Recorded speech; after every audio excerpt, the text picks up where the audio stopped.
మహాపరిశుద్ధుడ పరలోకమందున మా తండ్రి, మీకు స్తోత్రం ప్రభువా. గడిచిన కాలమంతా నీ రెక్కల చాటున భద్రపరిచేటివి. మనుషులము మేము ముట్టివారమే ప్రభువా. నరులారా మీరు తిరిగి రండి నీవు సెలవిచ్చిన ఎవరము కూడా ఈ భూమి స్థిరంగా ఉండటానికి చేయటకు మాకు ఇచ్చిన ఈ పని మొత్తం సంపూర్ణంగా చేసే దేవా, జరగవలసిన ప్రతి ఒక్క కార్యక్రమాన్ని దేవా మీరు కార్యం జరిగించి మీ సన్నిధికి పిలుస్తారు తండ్రి. ఎన్నో అపాయాలను, ఎన్నో దుఃఖాలను, ఎన్నో వేదనలను మమ్మల్ని తప్పించి ఈ రోజున మీ పాదశరణకు కూడుకొని తప్పించుకున్నాం. మీ బిడ్డలకు కావలసిన దేవ మాటలు సిద్ధపరిచి మానవ స్వరము యేసు నామములో మరుగైపోవనుగాక ప్రభు. దయగలిగిన నీ ఆత్మ మా పైన నింపండి, సమభూమి పైన నడిపించండి. సంఘంలో నీ ఆత్మస్వరము నడిపింప దయచేయండి. ప్రధానము చేయబడిన అయా కన్యకరాలుగా మమ్మల్ని మీరు తీర్చండి, దిద్దండి ప్రభువా. దేవుడు తాను ప్రేమించిన బిడ్డలను గద్దించి శిక్షిస్తున్నాడు అన్నట్లుగా ప్రతి ఒక్క కార్యమును మీరు సమకూడి జరిగించి కృప చూపించాను. మానవ స్వరము దేవా మరలా మరుగైపోవాలి. ఈ రోజున నీ బిడ్డలకు దాచి ఉంచిన మాటలు దేవా నీ కృపను సహాయమును దయచేయమని సర్వఘనత మహిమను నీకే ఆరంభిస్తున్నాను నాయన.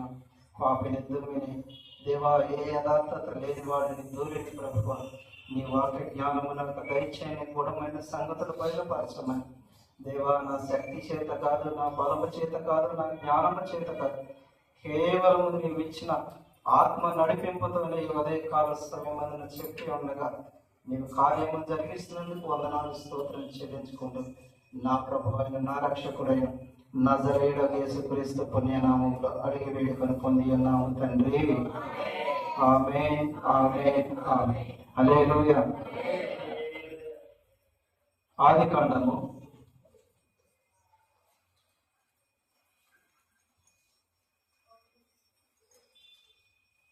50వ అధ్యాయము 24, 25, 26. యోసేపు తన సహోదరులను చూసి నేను చనిపోవచ్చున్నాను, దేవుడు నిశ్చయముగా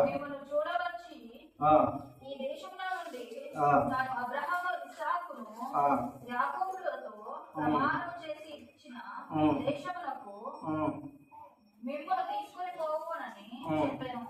మరియు యోసేపు దేవుడు నిశ్చయంగా మిమ్మల్ని చూడవచ్చును, అప్పుడు మీరు నా ఎముకలను ఇక్కడ నుండి తీసుకొని పోవాలనని చెప్పి ఇశ్రాయేలు కుమారుల చేత ప్రమాణము చేయించుకొనెను. యోసేపు 110 సంవత్సరముల వాడై మృతి పొందెను. వారు సుగంధ ద్రవ్యములతో అతని శవమును సిద్ధపరిచి ఐగుప్తు దేశమందు ఒక పెట్టెలో ఉంచిరి. హల్లెలూయా. 24వది దాని మీద ఆ మాట మీద మీ అందరి చేతిలో పెట్టండి. సర్వలోకనాథుడైన నా తండ్రి, ఉదయకాల సమయం అందున మీకు ఇచ్చిన వాగ్దానం ఇది. ఇదిగో నిశ్చయముగా నా దేవుడు మిమ్మల్ని చూడవస్తానంటున్నాడు. నా ప్రభు చాచిన బాబుతో ఈ ఉదయకాల సమయం అందున మీకు ఇచ్చిన వాగ్దానం ఇది. ఎత్తి పట్టండి. మీ కార్యములు సమకూడి జరిగించబడను గాక. సర్వశక్తులైన తండ్రి నాయన నిశ్చయముగా దయచేయను గాక. నీ మనవల సంతానమును, నీ కుటుంబమును, నీ పిల్లల తరమును చాచిన బాబుతో నా దేవుడి ఉదయకాల సమయమున కార్యము జరిగించును గాక. హల్లెలూయా. సర్వలోకనాథుడైన నా తండ్రి ఈ ఉదయకాల సమయమున దీవెనలు మెండుగా ప్రయోగించబడును గాక. నమ్మిన వాడు దాని మహిమను ఈ ఉదయకాల సమయం చూస్తాడు. హల్లెలూయా, హల్లెలూయా.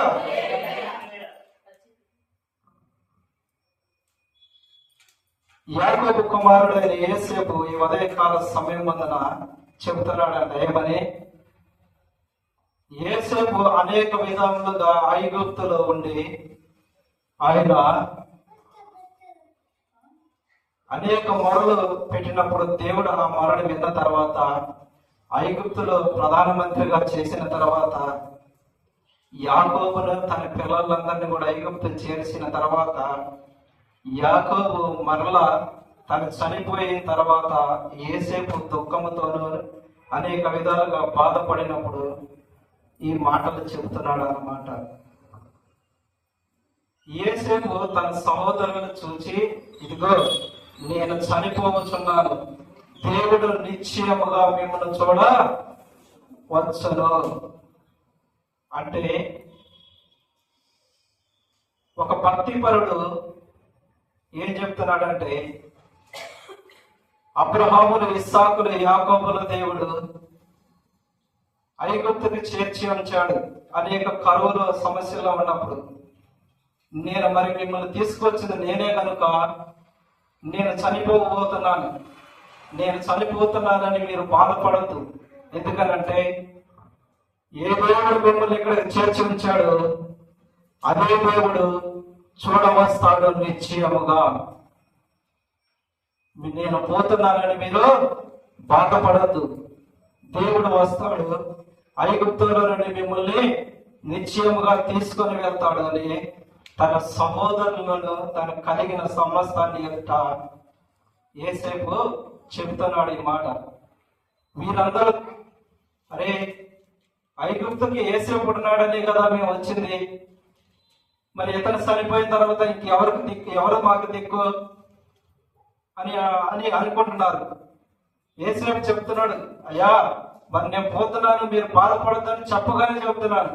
కానీ ఇక్కడున్న జనులు, మరి యోసేపు చనిపోయినాడు, మాకు దారి చూపించేది ఎవరు, మమ్మల్ని ఓదార్చేది ఎవరు, మమ్మల్ని నడిపించేది ఎవరని ఇక్కడ బాధపడుతుంటే, అన్నదమ్ములను చూశాడు, తనకు కలిగిన పిల్లలను చూశాడు, సమస్తమును చూసి యోసేపు గారు కన్ను మూశారు.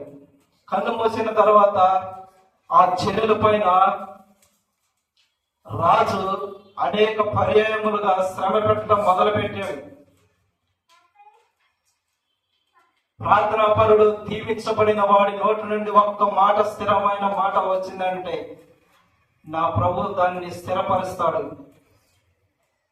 ఏ చెరసాలలో నుంచి ప్రధానమంత్రిగా ఎక్కించాడు దేవుడు, అన్నదమ్ముల చేతుల్లో నుండి, అనేకమైన శ్రమల చేతుల నుంచి విడిపించిన దేవుడు మాట తప్పుతాడా? దేవుడు తన దాసుడు నోటి నుంచి వచ్చిన ప్రతి మాటను స్థిరపరుస్తాడు. ఎందుకనంటే తన ప్రియముగా ఎవరు దేవుడి సన్నిధిలో తన హృదయపూర్వకంగా ప్రార్థన చేసుకుంటూ ఉంటారు,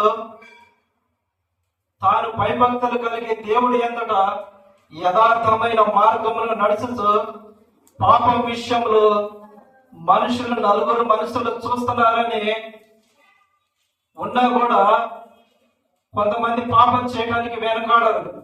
కానీ ఎవరు లేని సమయం కూడా, మరి ఆమె పాపం చేద్దాం రా అన్నా కూడా సర్వశక్తుడైన దేవుడు చూస్తున్నాడని నమ్మిన వాడు ఈయన చనిపోయేటప్పుడు ఈ మాట చెప్పి కన్ను మూసాడు. నిశ్చయముగా దేవుడు వస్తాడని చెప్పి చనిపోయాడు. తర్వాత ఆ మాటను దేవుడు ఎలా స్థిరపరిచాడో చూడండి. నిర్గమకాండము 3వ అధ్యాయము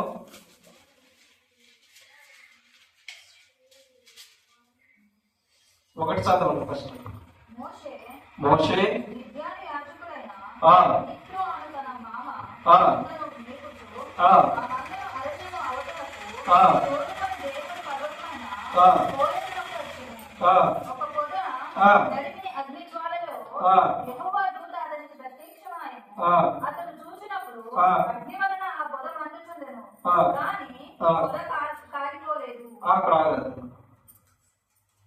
యోసేపు ఆ మాట చెప్పి చనిపోయిన తర్వాత ఇక్కడ మోషే గారిని లేపాడు. ఈయన మొదల ఒక కాపరి నడవాల్సిన విధానం ఏమిటంటే తనకున్న అహాన్ని విరగొట్టాలి. ఫస్ట్ దేవుడు తనకున్న అహాన్ని విరగొడతాడు. ఎందుకనంటే ఈయన ఐగుప్తుని చంపాడు, మరి ఒక నరహత్య చేసినట్లే. అయితే ఆ నరహత్యని చేసిన వాడు కాపరిగా పనికొస్తాడా? పనికిరాడు. అందుకనే ఆ చనిపోయిన దాన్ని వేరే మంచి చూసినట్లుగా ప్రేరేపించిన తర్వాత ఆయన ఎక్కడికి వెళ్ళాడంట? మిద్యాన దేశానికి వెళ్ళిపోయాడు. అరణ్యంలో గొర్రెల మందను కాచుకుంటూ ఉన్నాడు. అంటే అరణ్య మార్గమును నేర్పించాడు, అహాన్ని విరగొట్టాడు, కోపాన్ని విరగొట్టాడు, శాంతమూర్తిగా చేశాడు, తన వాక్కు చేతని అని అణచివేశాడు. పాప స్వభావమైన ఒక మనిషిని అభిషేకించాలంటే తనకున్న సమస్యని విరగొట్టిన తర్వాతే కాపరిగా అనుమతిస్తాడేనా. అయితే తనకున్న కోపాన్ని సమస్యలను విరిచేశాడు, గొర్రెలను కాసుకునేవాడిగా నిలబెట్టాడు. ఈయన ఒక్కడే అరణ్యంలో గొర్రెలు కాసుకుంటున్నాడు.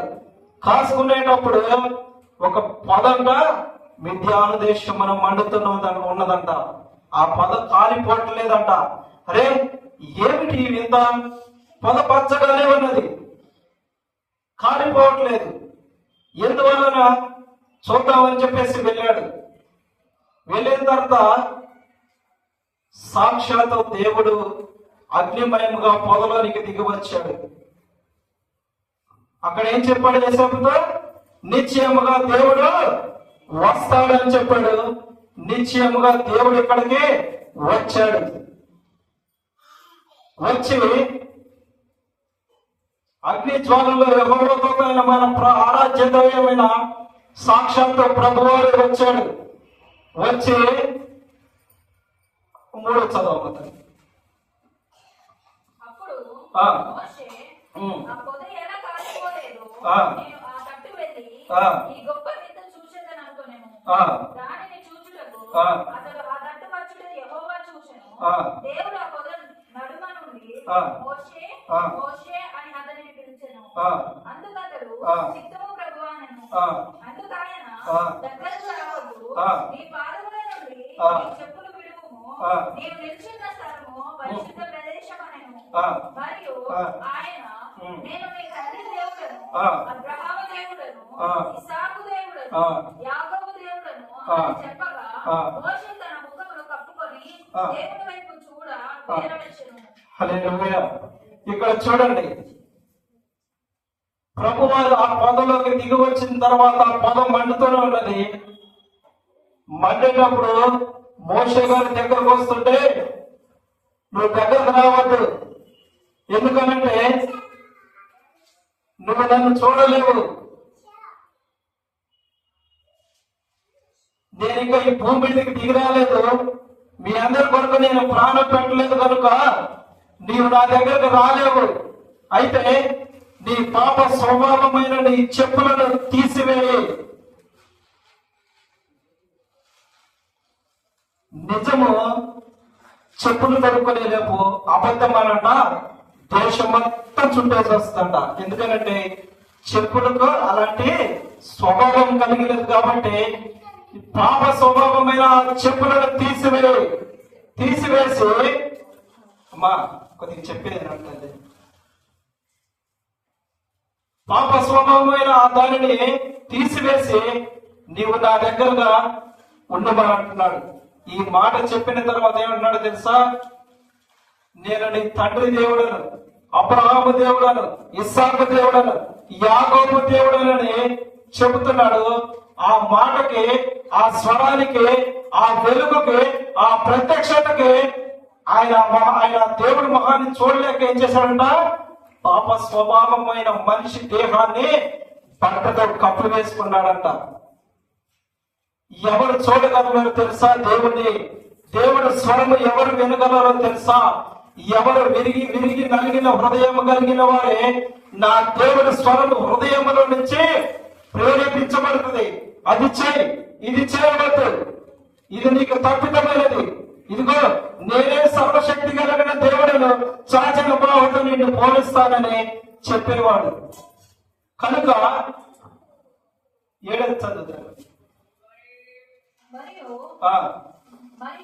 యెహోవా ఇట్లనెను, నేను ఐగుప్తులో ఉన్న ప్రజల బాధను నిశ్చయముగా చూచుచుని, పనులలో తమను కష్టపెట్టు వారిని బట్టి వారు పెట్టిన మొరను వింటిని, వారి దుఃఖములు నాకు తెలిసి ఉన్నవి. అక్కడ 9వ వచనం. ఇశ్రాయేలుల మొర నిశ్చయముగా నా యొద్దకు చేరినది, ఐగుప్తులు వారిని పెట్టుచున్న చూచితిని. హల్లెలూయా. చూడండి, యోసేపు గారు నిశ్చయముగా దేవుడు మీ దగ్గరకు వస్తాడు అని అన్నాడు. ఏ మాటతో? తన దాసుడైన చెప్పిన మాటను సర్వశక్తుడైన మన ఆరాధ్యమైన మన ప్రభువారు ఇక్కడ చేస్తున్నాడు. మోషేను సిద్ధపరిచాడు, ఐగుప్తు రాజు ఖడ్గం నుంచి తప్పించాడు, అతను కూడా అహంకారాన్ని విరగొట్టాడు, తనని విరిగిన నలిగిన హృదయపూర్వకముగా చేసి మందని కాపాడటానికి సిద్ధపరిచి ఉంచి సాక్షాత్ తానే పొదలోనికి దిగి వచ్చి, ఇదిగో నేను నీ తండ్రి దేవుడను కనుక, ఇదిగో నేను నా ప్రజల మొరను నిశ్చయముగా నేను చూసి ఉన్నాను, ఆ మొరలు నా చెవులలో వచ్చినవి. ఏ కన్నీరుతో మొరపెట్టాడు, ఐగుప్తులు నా బిడ్డలు పెడుతున్న బాధను నేను చూసి ఓరలేకున్నాను కనుక నేను సిద్ధపరుస్తున్నాను, నువ్వు వెళ్ళి ఐగుప్తులో నుంచి నా జనులను తోడుకొని రా అని చెప్తున్నాడు. ఇక్కడ ఏ మనిషి అయితే విరిగిన నలిగిన హృదయంతో దేవుడి దగ్గర మొర పెడతారో ఆ మొర సాక్షాత్తు ప్రభు చెవులలోకి వెళ్ళిపోతుందంట. వెళ్ళిన ఆ మొర నీ కలిగిన సమస్తానికి నా దేవుడు కంచె వేయనుగాక. హల్లెలూయా. ఆ మొర విన్నాడు, నిశ్చయముగా చూశాడు, మోషే గారిని లేపాడు, తన జనులను తోడుకొని రావటానికి పంపించాడు. ఆ జనులను పవిత్రపరచడానికి యుద్ధాలు ఎదురుపరిచాడు, శ్రమలను అనిపించాడు, బాధలను అనిపించాడు, పరలోకం నుంచి మన్నాను కురిపించాడు, పూరేలు రప్పించాడు, జలాలు కలిగిన ఓటలను ఉపికింపచేశాడు, బండ నుండి నీటిని పుట్టించాడు, ఎర్ర సముద్రాలను పాయల చేసి అందుట్లోనే బాప్తిసం ఇచ్చి పంపించాడు. హల్లెలూయా. ఈ ఉదయకాల సమయం వందన దేవుడు నీకు ఇచ్చిన మాట ఇది. నిశ్చయముగా నీ మొర కూడా నా తండ్రి చూస్తాడు. ఆయన యోసేపు గారు చెప్పాడు, ఆ మాటని దేవుడు ఇక్కడ స్థిరపరిచాడు. ఆయన ఎలా వస్తున్నాడో, దేవుడిని తీసుకొని వస్తున్నాడు. కీర్తన గ్రంథము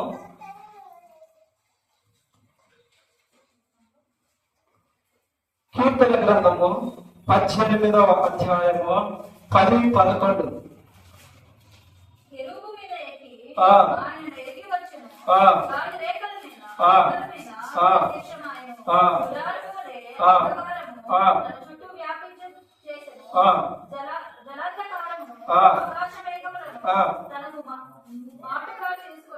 హల్లెలూయా. మేఘములపై ఆయన వచ్చును, మేఘములను తన మాటుగా చేసెను. చూడండి, కేరుబుల మీద నువ్వు పెట్టే మొరని ఆయన ఎలా వస్తున్నాడు తెలుసా? కెరూబుల మీద ఆయన ఎక్కి వస్తున్నాడంట, మేఘాలను తన మాటగా చేస్తున్నాడంట, జలరాశులను ఏకరాశిగా నిలుపుతున్నాడంట, గుడారమును అంధకారములుగా మలుపుతున్నాడన్నమాట. అంటే గుడారమైన జనులు అంటే దేహములు ఎవరికి అంధకారములు ఆయన ఆపివేసినట్లుగా ఈ లోకములో నీ మీదకి ఏ అంధకారం వచ్చినా కూడా ఆయన నువ్వు పెట్టే మొరలు మేఘముల మీద నుంచి ఆయన ఏమంటున్నాడంట, కెరూబుల మీద ఎక్కి నీ దగ్గరకు వస్తున్నాడు. గుడారములోనే అంధకారములు చేస్తాడంట ఆయన. మనిషి ఎవరు చూడలేడు. ఆయన రాగడ వచ్చినప్పుడు స్వకీయ రక్తం ఇచ్చి సంపాదించిన బిడ్డలే, పెళ్లి కుమార్తె, వధువు సంఘమే, రక్తంతో కడగబడిన కన్యకరాలు ఒక్కతే తన భర్తను చూడగలదు. వేరే ఎవ్వరు చూడలేరు. కెరూబుల మీద వస్తున్నాడు. నువ్వు ప్రార్థన చేసేటప్పుడు, మోకరించేటప్పుడు, కన్నీళ్లు కార్చేటప్పుడు, స్తుతించేటప్పుడు, ఆరాధించేటప్పుడు, గుండెలు కొట్టుకునేటప్పుడు నువ్వు ఏ క్షణాన మోకరిల్లుతావో ఆ క్షణాన దూతల మీద ఆయన ఆశీనుడు అవుతాడంట. హల్లెలూయా. ఈ ఉదయకాల సమయం మొదలు పెట్టండి. దేని గురించి నువ్వు మొరపెడతావో మేఘములను తన మాటగా చేసుకొని వస్తాడు. చిన్న మాట చెప్పి నేను ముగిస్తాను. మనిషికి 2 కళ్ళు ఎందుకు ఇచ్చాడు తెలుసా? ఒక కన్నుతో పరిశుద్ధ గ్రంథాన్ని ధ్యానించుకోవటానికి, రెండవ కన్ను అనేక ఆత్మల కొరకు కన్నీళ్లు కారవటానికి. 2 భుజాలు నీకు ఎందుకు ఇచ్చాడో తెలుసా? ఒక భుజం మీద నీ కుటుంబ భారాలంతా మోసుకుంటే వెళ్ళటానికి, రెండవ భుజం సంఘాన్ని భారాన్ని మోయటానికి, ఆత్మల భారం మోయటానికి. 2 కాళ్ళు ఎందుకు ఇచ్చాడో తెలుసా నీకు? ఒక కాలు కొరకు పరిచర్య కొరకు పరిగెత్తటానికి, రెండవ కాలు నీ కుటుంబ భారాన్ని మోయటానికి. ఒక గుండెని ఎందుకు ఇచ్చాడో తెలుసా నీకు? ఆ గుండె దేవుడికి పరిచర్య కొరకు అర్పించడానికి.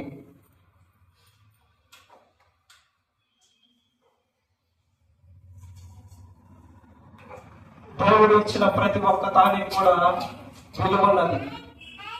నువ్వు చేసే ప్రార్థనకి విలువ ఉన్నదా?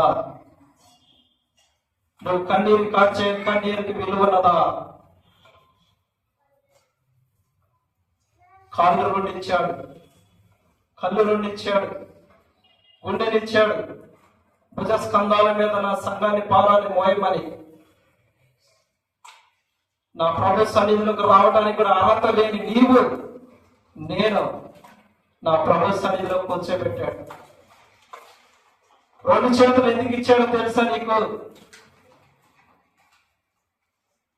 ఒక చెయ్యి, కుడి చెయ్యి ఆకాశం అన్న దేవుడి తట్టుకెత్తి, ఎడమ చెయ్యి హృదయం మీద పెట్టుకొని, దేవా నా హృదయంలో ఉన్న భారం అంతా నీ పాద సన్నిధిలో పెడుతున్నానని అని మొరపెట్టడానికి నీకు 2 చేతులు ఇచ్చాడు. అంతేగాని తిని కడుక్కోవటానికి కాదు నీకు ఇచ్చింది. నోటిని ఎందుకు ఇచ్చాడో తెలుసా నీకు? నోటిలో నుంచి చిన్న నాలుగు అవయవమైన దానిని ఎందుకు ఉంచాడో తెలుసా? సర్వలోకనాథుడైన నా తండ్రి నిన్ను ఆయనను స్తుతించడానికే ఇచ్చాడు. ఈ నేలకే జీవ ఫల వృక్షము, ఈ నేలకే జీవము కలిగిన దేవుని మాటలు పలికే నాలుక. ఈ మాటను 2 ఇంచులు కలిగిన ఖడ్గముగా గడవాడుకోవచ్చు. సంఘ భారాన్ని, ఆత్మల భారాన్ని, కలిగిన సమస్తాన్ని, దేవుడి పరిచర్యను నీ భుజ స్కంధాల మీద వేసుకొని, నా ప్రభు నీ కొరకు కలవరి ప్రాణపైన ఎలాగా మోసుకొని పోయాడో ఆ భారాలను నీవు కూడా మోసుకొని పోతావని.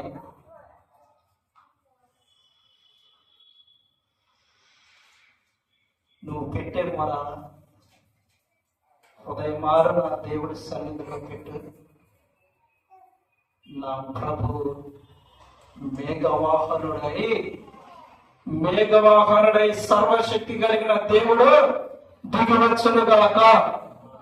హల్లెలూయా. దినములు గడిచిపోతున్నాయి. మరణం ఎప్పుడు ఎవరిని తన్నుకుపోతుందో తెలియదు. ఇచ్చిన 4 రోజే సజీవ యాగంగా నీ హృదయాన్ని దేవుడు కనిపించింది.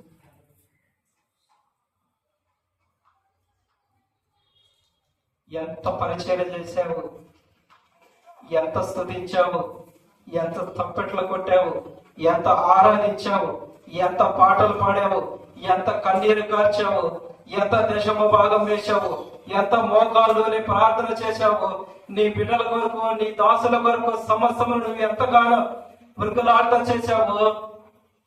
చేసిన పనిని ఒక మాట, ప్రభువు ఎన్ని సంవత్సరాలు ఈ భూమి మీద ఉన్నాడండి? ఏమండి? 33.5. ఆయన వయసు ఎంత? వయసు 33.5. ప్రభు వారికి శరీరాన్ని ఎన్ని నాణాలు కమ్మారు?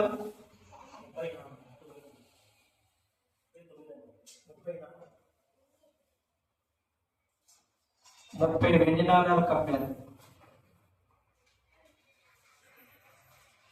శరీరానికి లెక్క కట్టారు కానీ ఆయన చేసిన పరిచర్యకు మాత్రం లెక్క కట్టలేదు. ఎందుకో తెలుసా? నువ్వు ఎంత చేయగలవో, నువ్వు ఎంత కన్నీళ్లు కార్చగలవో నా దేవుడు ఒక్కడే లెక్క కట్టేవాడు.